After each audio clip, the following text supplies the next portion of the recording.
APR twe ntare z'iterambere, u Rwanda rube paradizo, abasirikare imbere baragenda badushinyagurira uyu munsi batwita abakomando.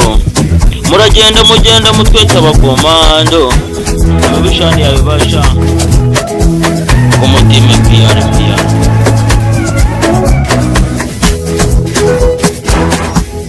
uyu munsi APR irabikora, ikipe yacu, ikipe y'amahoro, ikipe y'abasirikare, ikipe duha ibyishimo.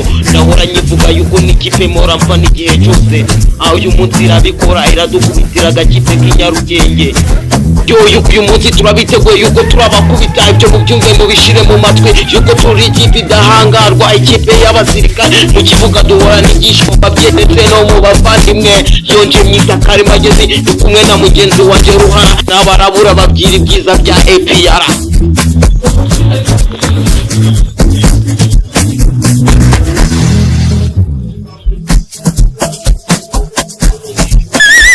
APR twe ntare z'iterambere, u Rwanda rube paradizo, mu kibuga turakomeye.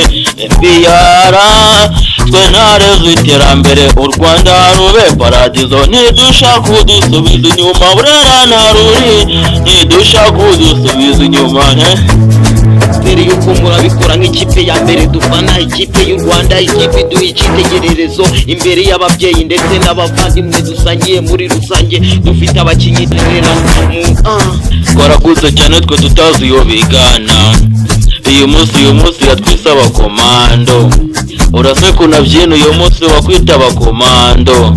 Uratinya kugenda uhagarara ku ijambo, umubishani yabibasha APR.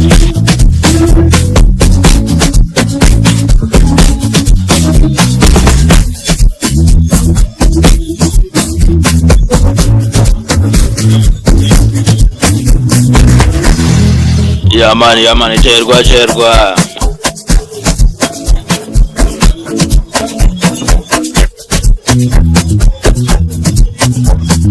Yo Mr. Karimagezi.